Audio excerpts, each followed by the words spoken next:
ತಾಯಿ ಮುಂದೆ ಬಿಕ್ಕಿ ಬಿಕ್ಕಿ ಹತ್ತಿದ್ದಾರಂತೆ ಪವಿತ್ರ ಗೌಡ.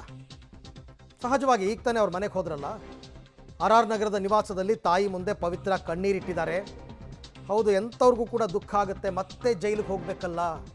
ಒಂದು ಕಡೆ ಮಗಳು, ಒಂದು ಕಡೆ ತಾಯಿ, ಎಲ್ಲರೂ ಬಿಟ್ಟು ಹೋಗಬೇಕಾಗತ್ತೆ ಅಂತಕ್ಕಂಥದ್ದು ಎಂಥವ್ರಿಗಾದರೂ ದುಃಖ ಆಗೇ ಆಗುತ್ತೆ.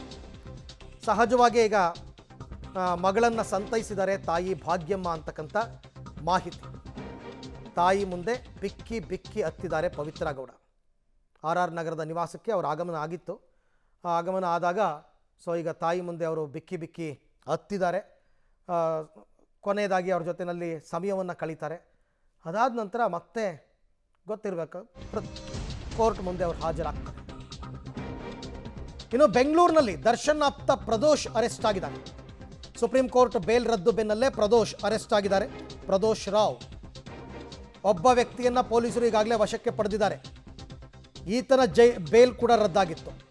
ಆರೋಪಿಯನ್ನು ಪೊಲೀಸರು ವಶಕ್ಕೆ ಪಡೆದಿದ್ದಾರೆ. ಪ್ರದೋಷ್ ಬೆಂಗಳೂರಿನಲ್ಲೇ ಆತ ಇದ್ದ ಅಂತಕ್ಕಂಥದ್ದು, ಮತ್ತು ಅವ್ರದ್ದೆಲ್ಲ ಅಡ್ರೆಸ್ ಅದೆಲ್ಲ ಇರುತ್ತೆ ಪೊಲೀಸರ ಹತ್ರ. ಹಾಗಾಗಿ ಈಗ ಪೊಲೀಸರು ಆತನನ್ನು ಅರೆಸ್ಟ್ ಮಾಡಿದ್ದಾರೆ. ಆರೋಪಿಯನ್ನು ವಶಕ್ಕೆ ಪಡೆದಿದ್ದಾರೆ ಪೊಲೀಸರು. ಪಡೆದು ಸ್ಟೇಷನ್ಗೆ ಕರ್ಕೊಂಡು ಹೋಗ್ಬೋದು ಅಥವಾ ನೇರವಾಗಿ ಕೋರ್ಟ್ ಕರ್ಕೊಂಡು ಹೋಗ್ಬೋದು. ಎರಡೂ ಸಾಧ್ಯತೆ ಇದೆ, ಎರಡೂ ಸಾಧ್ಯತೆಗಳಿದೆ. ಆರೋಪಿಯನ್ನು ಪೊಲೀಸರು ಈಗ ಸದ್ಯಕ್ಕೆ ವಶಕ್ಕೆ ಪಡೆದಿದ್ದಾರೆ. 7 ಜನರ ಪೈಕಿ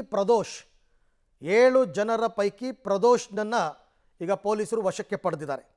ಕೊಲೆ ಪ್ರಕರಣದ ಆರೋಪಿ ಪ್ರದೋಷ್ ಅರೆಸ್ಟ್ ಆಗಿದ್ದಾರೆ.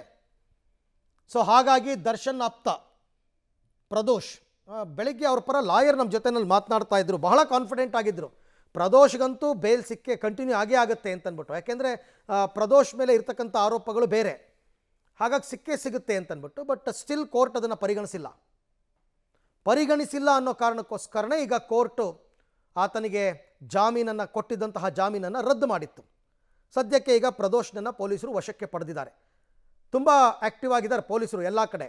ಯಾರ್ಯಾರು ಎಲ್ಲೆಲ್ಲಿ ಇರ್ತಾರೆ ಎಲ್ಲರನ್ನೂ ಟ್ರೇಸ್ ಔಟ್ ಮಾಡಿ ವಶಕ್ಕೆ ಪಡೆದು ಕೋರ್ಟ್ ಮುಂದೆ ಹಾಜರುಪಡಿಸಬೇಕಲ್ಲ, ಹಾಜರುಪಡಿಸುವಂತಹ ಕೆಲಸವನ್ನು ಈಗ ಮಾಡ್ತಾರೆ.